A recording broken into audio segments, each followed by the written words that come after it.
evil property predictions. We make them, and a lot of them come true. Stay tuned. We're going to talk about one that's come true and another one we see coming.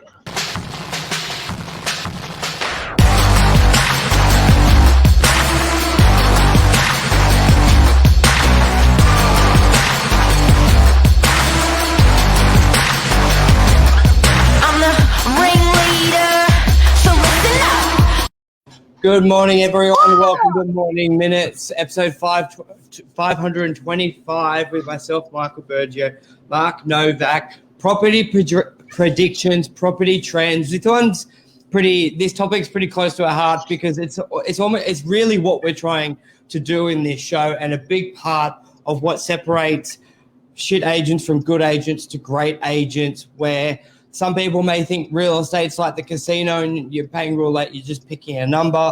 I know Mark and I see it very differently. There's always actions that create reactions, and then we see trends which equal other stuff as well. And I think especially if you're really wanting to use property as your wealth creation mechanism, you need to go one step further in your education than just, checking the annual growth of an area or checking clearance rates on an area. There are so many trigger points which can affect the trend of the market, which is vital. And that, I know that's one.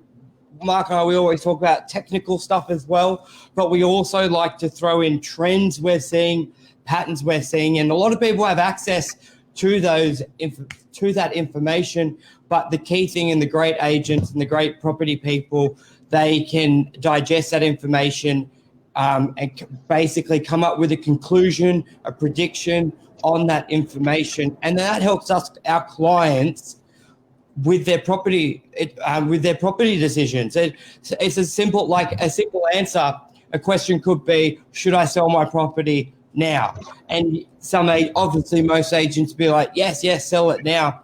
But that high level conversation is like, why are you selling? And then going, okay, well, let's see what you'll be buying, but also what are the trends? For example, one that was— Good morning, Michael. Good morning, Mark. Good morning. So if a client said to me, I've got an apartment I want to sell at the beginning of this year, and they weren't in a rush, they weren't buying anything else, one of the trends that Mark and I saw was a huge gap between the house prices and unit prices. Houses had shot up 30, 40, 50%. So there's always going to be that pressure up. So we looked at it, we said on the show going, it's crazy, the house prices, and there's a lot of people now priced out of houses. They have to go somewhere. So I would have said to that client, well, if you're timing the market, hold on that apartment for about 3 to 9 months, because there's going to be a lot of people who are priced out of houses. Michael, I'm over here. Let me in a sec. Come on, man. 3 minutes. Yeah, it gets the point. Priced out of houses and into apartments. So there's a lot more detail that goes into it. Mark, talk us through what we're seeing now with that trend and how it's just come through. Look, it's interesting because a lot of these guys are, and as you're saying, they're on. You're getting experts, but they're not on the ground. We are on the ground. We are seeing the high volume. We're an office of 50 people. We've got thousands of landlords, thousands of tenants. We're on the ground. But this was a good prediction. So, Burge, the prediction here that we picked was houses and units 6 months ago. And if you listened to this 6 months ago, you would have made a quiet fortune. Yes. So because we saw like the median price for houses go from 1.1, 1.2 to 1.8, but there was no growth in units. They were actually still down. I remember being on the show and we're like, look at DY's houses up 20%, and we checked apartments and it was down 1.7%. We almost didn't it just didn't feel real. It's stretched. So it's like all the houses in our area went from, like you said, 1.3 to over 2, and the units just didn't move. And you and I are on the show. You and I are on the show. Hey, Michelle, you and I were on the show going, why the hell haven't units gone up? Why the hell haven't units gone up? there's the stretch, houses have gone up, units are there, and it's almost like an elastic band. It's actually pulling, the houses have stayed up and the units are now pulling back and closing that gap. So the units have gone up so much money in 6 to 12 months. It is absolutely ridiculous in our area. Yeah, well, let me check. I think apartments are up 20% now. So, like, to give you an idea, guys, it just makes sense. When we looked at this and we were saying, hang on a sec, an old house or a rubbish house or an entry-level house is sitting at 2 to 2.1 now. Why is a premium 3-bedroom unit, which is not far off a house, sitting at 1.2? And within the blink of an eye, we've started seeing these 3 bedrooms trading for 1.8 to 1.9. The gap closed massively. Yeah, and like when the information's on Channel 9, then it's too old. So it's really looking, if you want to know what's happening in 6 months' time, in a year time, or if like that sort of 3 to 6 month period, you need to know what's going on with the market now. Trends, like financing is a big one, Mark. Like, to put a prediction there, if we saw big changes in financing with lending, then we can sort of have our prediction on where we see that, how that would affect property prices in 6 months' time. So that's why it's always good to stay in contact with an agent, but you need almost a deeper relationship with them so they can get past the typical bullshit, market's good, blah, blah, blah, and actually sort of get in the weaves and have what are they seeing? Are they like we saw a trend for a good solid 7 months of COVID. It was really only owner occupiers in the marketplace. Like, we'll chat as a team, but still is almost like there's not a lot of investors. It's still a good time for an investor to get in. Yeah, and then your agent knowing that, then they can, because if you're bringing a property to market and your owner's like, this is good for investors, well, you've got to be as an agent going, we're seeing majority owner occupiers. So instead of putting a shit 3rd room, let's have it a great 2-bedroom, because people are looking for their homes to live in. Yes, that would be a great investment, but if 90% of the buyers are owner occupiers, well, we're not doing the best thing for you and your property. So that's key stuff. And newspapers, Michael, you were saying that's old news. Well, yeah, when it's in the newspaper, when it's on Channel 9, it's old news. It's the change happened 4 weeks ago, 4 months ago. The opportunity to buy in has happened. Like, look at the unit prices. Someone reporting a great unit market now up 20%.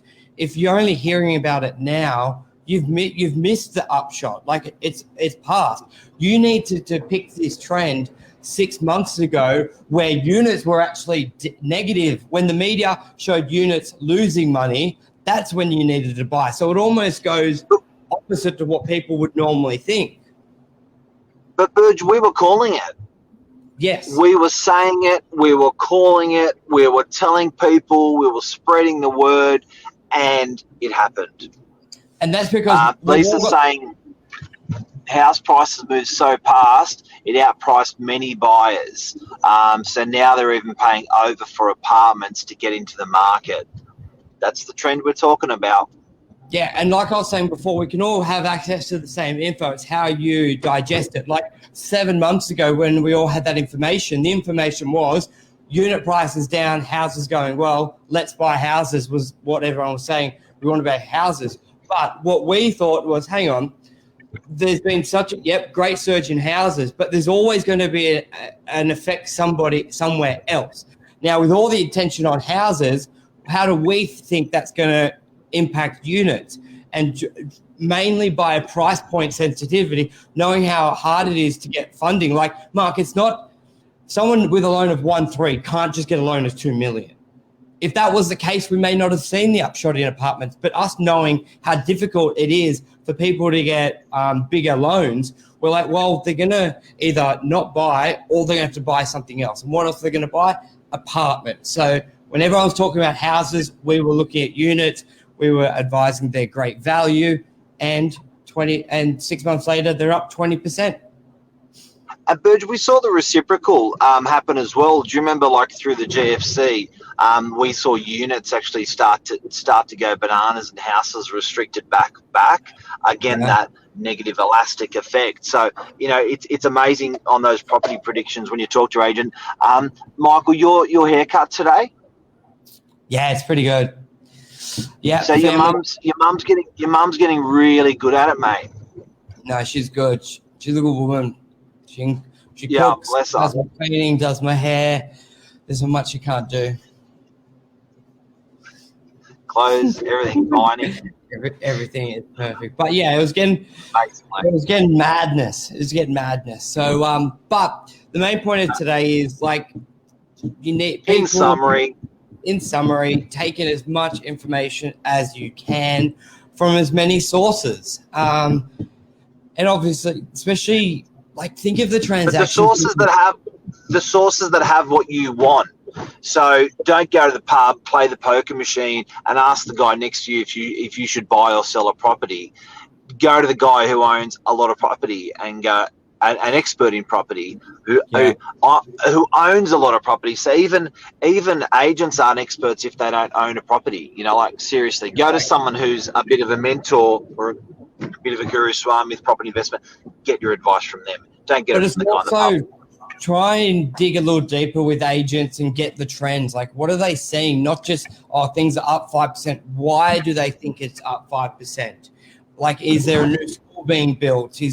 Are they getting so I think try and get a little bit more information because agents you can get a bit more truth behind it there. Like, knowing something's up 10% doesn't mean anything if you don't know why it's up and if it's going to continue going up. So I think try and get trends. But yeah, anything else you want to add on to that, Mark? I'm 113 kilos, 113.1 on the heaviest I've been in 5 years. Thanks COVID. Yeah, for you piece of shit. Yeah, me too. It's good. Wish me luck. I'm going down. At the end of the show, I'm gonna tell everyone my weight. And I want everyone to tell me their weight, and then we're all going to go with the joint viewers. We're all going to go on a diet together because we're going to publicise our weight. And when I publicise my weight, I get embarrassed, and then I have to go down. It's a good thing, and I know I've got to do the same thing. So let me the mouse. Okay, well that's all right. We'll be back tomorrow morning for another show, and thank you everyone for watching. Have a brilliant one, and It's Thursday. It's almost the end of the week again. How quick are the weeks going? How quick is the year going? So quick. It's like The year's almost up. It's bloody crazy. So, guys, love you. See ya. Thanks, Burge, for the show.